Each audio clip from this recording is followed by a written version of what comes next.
The world is filled with unseen forces, and whether you acknowledge them or not, they are working, moving, whispering, influencing.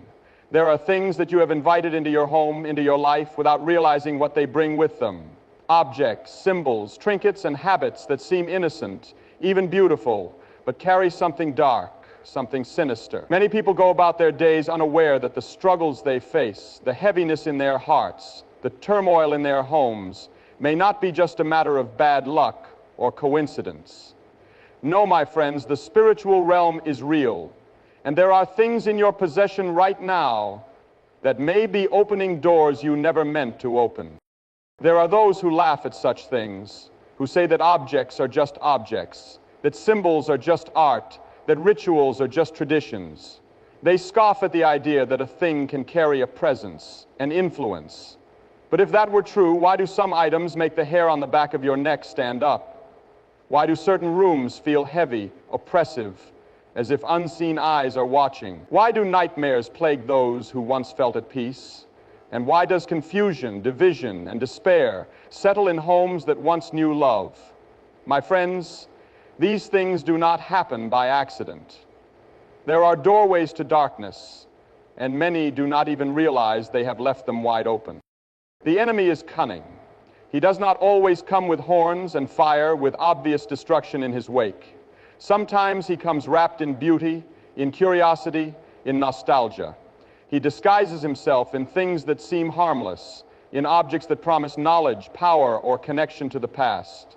And little by little, people welcome him in. They place these items on their shelves, in their bedrooms, in their children's hands, never realizing that they have given an invitation to something they cannot see.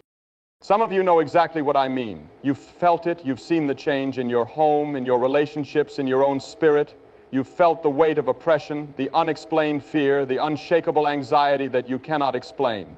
You may have tried everything, medication, therapy, distractions, but the darkness lingers. And I tell you now, it is time to search your home, to search your life, and remove the things that do not belong. There are objects, ancient and new, that carry more than just history. They carry attachments. There are books, symbols, artifacts, and even simple decorations that were designed with purposes beyond what you see. Some come from false religions, from rituals meant to summon spirits, from cultures that worshiped things other than the one true God. Some were used in ceremonies, in sacrifices, in prayers to deities that are not from heaven. And yet people collect them, admire them, and wonder why darkness follows them home. There are games that claim to be entertainment but open the door to something very real. There are charms and jewelry that were meant to bring luck but instead bring bondage. There are symbols that have been worn by those who call themselves enlightened, but in reality they walk in darkness. There are images placed on walls, names whispered in rituals, and words written in books that were never meant to be spoken or read by those who seek the light.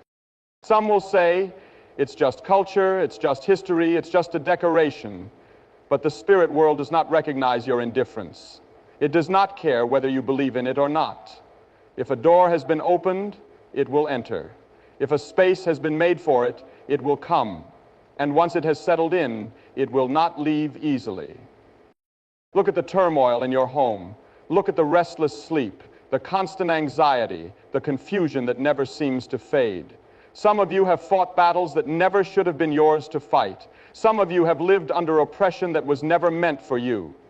And it may be because you have unknowingly surrounded yourself with things that attract darkness, that invite demons to linger where they should never be. It is time to clean house. It is time to walk through your home with open eyes, with discernment, with prayer. Ask yourself, where did this come from? What does this symbolize? Why do I feel uneasy when I look at it? The Holy Spirit will guide you if you are willing to listen. If there is something that brings doubt, something that carries a shadow, it is better to remove it than to risk what it brings with it. Some things have been passed down through generations, wrapped in sentimentality but bound by something unseen. Some things were given as gifts, but they carried more than just good intentions. Some things were purchased in ignorance, but the enemy does not care how they arrived, only that they remain. Do not be deceived. Not everything in this world is neutral. Not everything is simply art or culture or entertainment. There are objects that hold curses, symbols that carry authority, and games that are not games at all. There are doors that once opened cannot easily be closed. But there is hope. There is power in the name that is above every name. There is authority in the one who overcame darkness once and for all. If you have unknowingly welcomed these things into your home, you can remove them. You can break the ties they have formed. You can cleanse your home, your life, and your spirit by standing in the authority that has been given to you. Search your life. Look closely. Pray for discernment. And when you find them, do not hesitate. Remove these items. Because when you do, the weight will lift, the darkness will break, and you will walk in a freedom you never knew you needed. There is a reason the Bible warns against idolatry, sorcery, and the pursuit of hidden knowledge. There is a reason God commanded his people to tear down the altars of false gods, to burn the objects used in pagan rituals, to destroy anything that carried the stain of darkness. It was not superstition. It was not fear of the unknown. It was because these things have power, not a power that benefits you, not a power that heals or strengthens, but a power that corrupts, binds, and destroys. The world has tried to make these things look innocent. They call them collector's items, historical artifacts, symbols of ancient wisdom. They market them as decorations, as jewelry, as simple tools of entertainment. They turn them into trends, into games, into things that people laugh at and dismiss. But ask yourself, if these things had no power, then why have they been used in rituals for thousands of years? Why do those who practice the occult recognize their influence? Why do people who once walked in darkness warn against them? Because the enemy knows how to make the forbidden look desirable. He has done it from the very beginning. Think back to the garden, to the very first deception. The serpent did not come with chains and threats. He came with a whisper, with something beautiful, something that looked good, something that seemed like it held wisdom. He made Eve believe that what was before her was harmless, that it would not bring death but knowledge, that it was not a trap but an opportunity, and that same deception is alive today. The enemy still whispers. He still places things before people and says, this is harmless, this is beautiful, this will make you wise, and many fall into the trap without even realizing it. There are people who once walked in joy, who once knew peace, who once felt close to God. But something changed. Slowly their fire dimmed. Slowly their prayers became hollow. Slowly they felt more anxious, more burdened, more disconnected from the presence of God. And they do not know why. They search for answers in the physical, never realizing that the root of the problem is spiritual. They do not see that the enemy has gained a foothold in their home, in their mind, in their life, through the very things they have surrounded themselves with. Some of you have unknowingly allowed these things in. You have placed them in your home, thinking they are just decorations. You have worn them on your body, believing they are just fashion. You have kept them in your possession, convinced they are just memories. But they are more than that. They are open doors. They are invitations. And the longer they remain, the stronger the grip of darkness becomes. You may think, but I have not used them for evil. I have not practiced witchcraft. I have not called upon spirits. I have not participated in rituals. But do you think the enemy waits for your permission? Do you think he requires your belief to act? No, he only requires access. He only needs an open door, a small crack, a place where he has been given room to dwell. Many have dismissed these warnings, believing that the power of darkness only exists in extremes. They think of possession as something that only happens in horror movies. They think of curses as old superstitions. They believe that as long as they do not actively worship the enemy, they are safe. But that is another deception. The enemy does not need you to bow before him. He only needs you to ignore the things that give him access. He needs you to be indifferent, to be passive, to believe that these things are harmless. Because as long as you believe that, he can remain. There are homes where constant strife exists, where peace is always just out of reach. There are families that argue without understanding why, marriages that struggle under an unseen weight, children that suffer from night terrors and unexplained fears. And many look for answers in psychology, in self-help, in medication, never realizing that the problem is not physical but spiritual, never realizing that the enemy has taken residence through the things they have allowed to remain. Some of you have experienced this firsthand. You have seen how certain objects bring a heaviness to your home. You have noticed how certain books, certain symbols, certain pieces of art seem to carry an energy that you cannot explain. You have felt uneasy in your own house, restless in your own bed, as if something unseen lingers just beyond your sight. And if that is you, then I tell you, it is time to act. It is not enough to recognize these things. It is not enough to be aware. You must remove them. You must cleanse your home, your life, of anything that does not belong. You must take authority over the space God has given you and refuse to let darkness dwell there any longer. Do not donate them. Do not pass them to someone else. Destroy them. Burn them if you must. Break them. Throw them out with the intention that they will never return, because as long as they remain, they will continue to have influence. There are those who will hear this message and scoff. They will say, this is too extreme. This is paranoia. These are just objects, just things. But those who have experienced the weight of darkness know better. Those who have felt the shift when these things are removed understand. Those who have seen the difference in their home, in their sleep, in their spirit after removing these items do not doubt. Because when darkness loses its foothold, peace returns. When the enemy is cast out, joy is restored. Some of you have already felt the nudge in your spirit as I speak. You know there are things in your possession that should not be there. You know there are items, books, symbols, or decorations that make you uneasy, that do not sit right in your soul. That is not your imagination. That is discernment. That is the Spirit of God revealing to you what must go. Do not ignore it. Do not delay. There is power in obedience. There is freedom in cleansing your life of anything that stands in opposition to the presence of God. And when you do, you will notice the change. You will notice the peace that returns, the clarity that comes, the weight that lifts. You will sleep without torment. You will walk without fear. You will feel lighter, freer, as if something that once clung to you has finally been removed. Do not allow the enemy to have a place in your home. Do not allow him to disguise darkness as beauty, to wrap bondage in nostalgia, to make the forbidden look harmless. Take inventory of your life. Search your home. And when you find them, do not hesitate. Remove these items, because once they are gone, you will see just how much they were holding you back.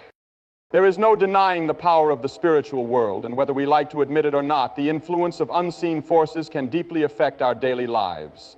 This is not a matter of fear. It is a matter of wisdom and awareness. We live in a world where the line between the physical and the spiritual is often blurred.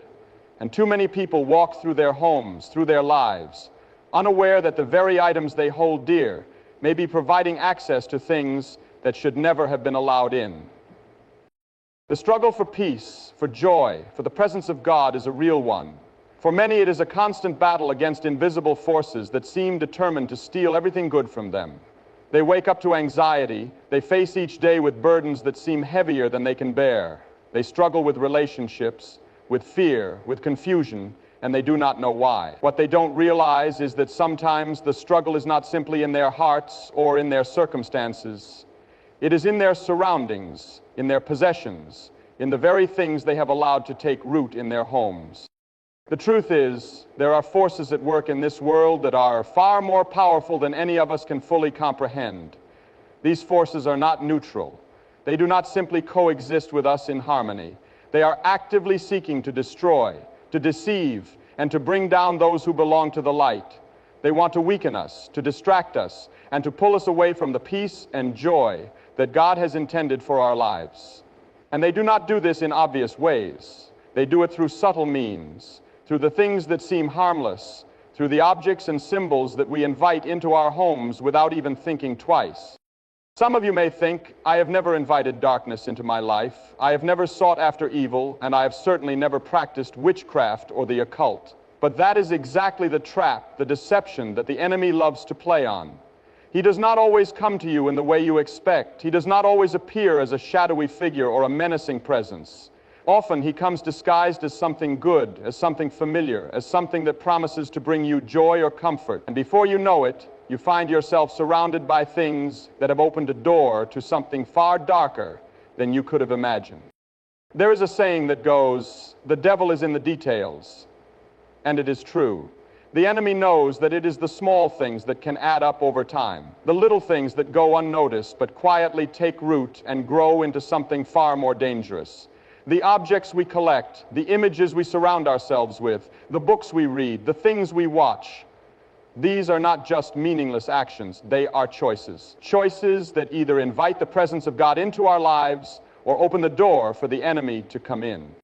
If you want peace, if you want the joy and comfort that comes from walking in the presence of God, then you must be vigilant about what you allow into your space. You must be discerning about the things you choose to keep, the things you choose to display, the things you choose to hold on to. The Bible teaches us that we are temples of the Holy Spirit, and if we are temples, then we must be careful about what we allow to take up residence within us. We cannot allow ourselves to be filled with things that bring confusion, oppression, or fear. We cannot allow ourselves to be filled with things that invite darkness to take up residence in our homes. It is not just about removing things for the sake of cleanliness or organization. It is about removing anything that could be providing the enemy with a foothold in your life. It is about creating a space where the presence of God can dwell freely, without hindrance, where peace can reign and where joy can be restored. And in order to do that, you must be willing to look beyond the surface and ask yourself difficult questions. You must be willing to evaluate the things that are in your life and ask, does this bring me closer to God? Does this honor Him? Does this build me up in my faith? Or does it open the door for something else to come in? There are many who hold on to things out of fear. Fear of letting go of something that has sentimental value. Fear of the unknown. Fear of what others might think. But I tell you, fear is not of God. If you are holding on to something because you are afraid of what might happen if you let go, then you are not walking in the freedom that Christ has called you to. You are not walking in the boldness and strength that comes from knowing that God is in control. You are holding on to things that may be weighing you down, holding you back, and preventing you from experiencing the fullness of what God has for you. Let me be clear. It is not the items themselves that are inherently evil. It is the spiritual influence behind them that makes them dangerous. A statue of a foreign god, a book of occult practices, a piece of jewelry worn for the sake of good luck. These things do not carry any power in and of themselves. But when you align yourself with the belief systems behind them, when you open your heart to their influence, you are allowing the enemy a foothold in your life. And when you allow him in, he does not come alone. He brings confusion, fear, anger, division, and every other dark force he can muster. You may think that your home is a place of safety, a place where you can relax and unwind. But if your home is filled with things that invite darkness, then it is not a sanctuary at all. It is a battleground. And on a battleground, the enemy is always lurking, always looking for an opportunity to strike.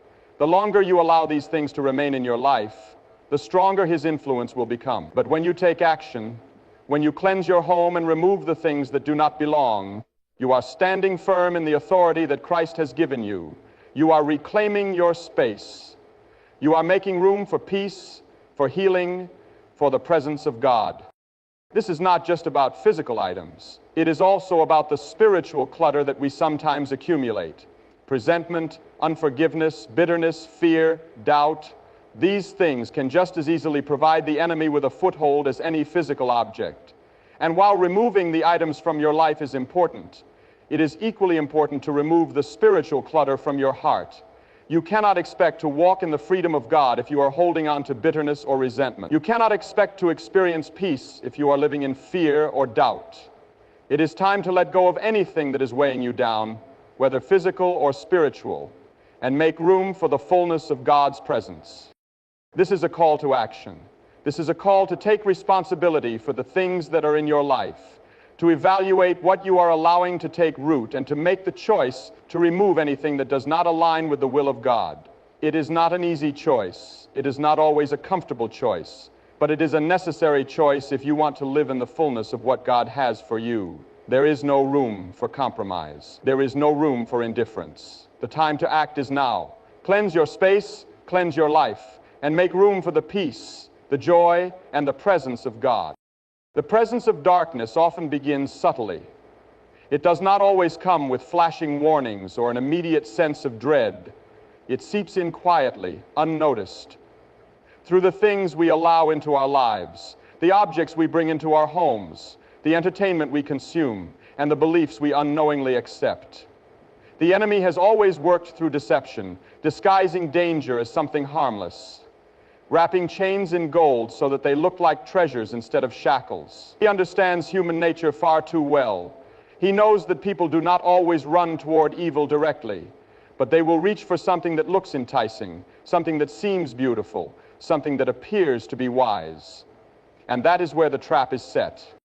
Many have unknowingly placed these traps in their own homes. They have allowed symbols, artifacts, images, and items linked to false gods and forbidden practices to sit on their shelves, to hang on their walls, to be worn around their necks. They believe they are just decorations, just traditions, just harmless pieces of history.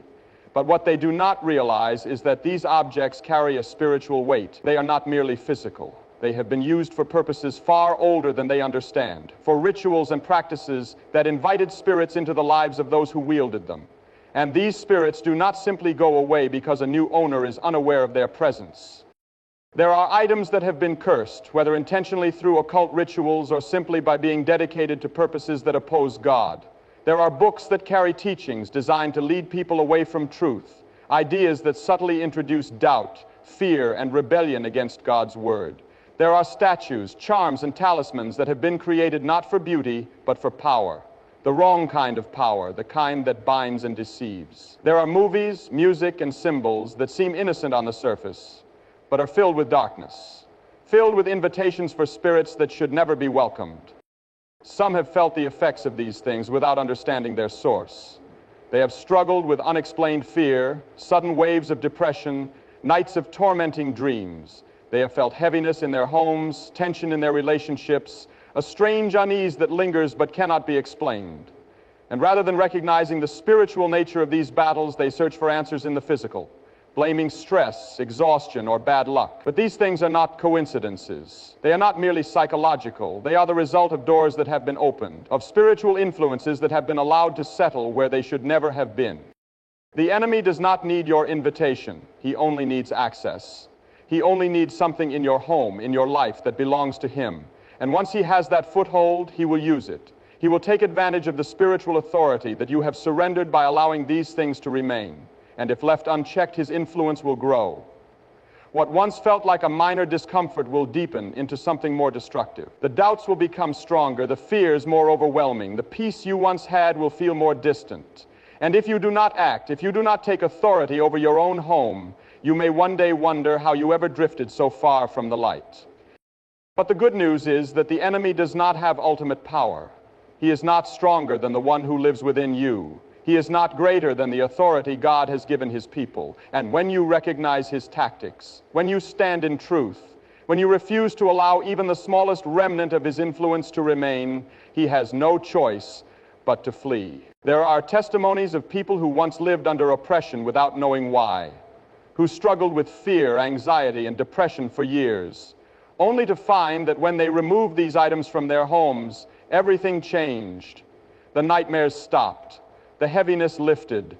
The fear that clung to them vanished. Because when the darkness loses its grip, the light of God can fully shine through. The world will mock these things. It will tell you that this is superstition, that these warnings are outdated, that you are overreacting. But the enemy has always worked to make truth seem foolish. He does not want you to take this seriously because he knows that the moment you do, his hold on your life is broken. He knows that once you understand the spiritual reality of these things, you will no longer allow him to operate freely in your home. And that is why he works so hard to keep people blind, to keep them complacent, to keep them convinced that nothing is wrong. But something is wrong. Look at the world around you. Look at how darkness has crept into every aspect of society, how it has become normalized, how it has been repackaged as entertainment, as fashion, as culture. Look at how the things that were once openly recognized as evil are now treated as harmless, as fun, as just another part of life. The enemy is no longer hiding. He is in plain sight. And yet, many still refuse to acknowledge his presence. Many still refuse to see the connection between the things they embrace and the struggles they face. Some of you have already felt the conviction of the Holy Spirit as these words reach your ears. Some of you already know what needs to be removed. There are objects, books, jewelry, symbols that you have kept for years, thinking they were nothing more than possessions. But deep down, you have always felt uneasy about them. You have always sensed that something was not right. That feeling is not paranoia. It is discernment. It is God showing you what must go. Do not hesitate. Do not rationalize. Do not delay. When the people of Israel turned back to God, they did not store away their idols for safekeeping. They did not give them to others or sell them for profit. They destroyed them completely. They removed every trace of darkness from their midst so that nothing could pull them back into bondage. And that is what you must do as well. There is no room for compromise. You cannot hold on to something that belongs to the enemy and expect to live fully in the presence of God. You cannot entertain darkness and still walk in the fullness of light. You must choose. You must decide whether you want to hold on to the things of the past or step into the freedom that God has for you. And if you choose freedom, if you choose to remove every object, every influence, every piece of darkness from your life, then you will experience a peace that you never knew was possible. It is not just about cleansing your home. It is about cleansing your heart, your mind, your soul. It is about breaking every tie that the enemy has tried to form in your life. It is about refusing to give him even a single foothold. It is about standing in the authority that Christ has given you and declaring that your home, your life, your spirit belong to God alone. There is a power in obedience that many never experience because they are unwilling to let go. They want freedom, but they do not want to give up the things that are keeping them bound. They want peace, but they are still clinging to objects and influences that are stealing their joy. They want to walk in the light, but they are still keeping one foot in the shadows. Do not be one of them. Do not let attachment to material things keep you from receiving the fullness of what God has for you. Do not let fear keep you from taking the step that you know you need to take. What you hold on to today may be the very thing that is holding you back from the breakthrough you have been praying for. The time is now. The choice is yours. And when you make the decision to cleanse your life, when you take action and remove every object, every influence that does not belong, you will see the difference. You will feel the change.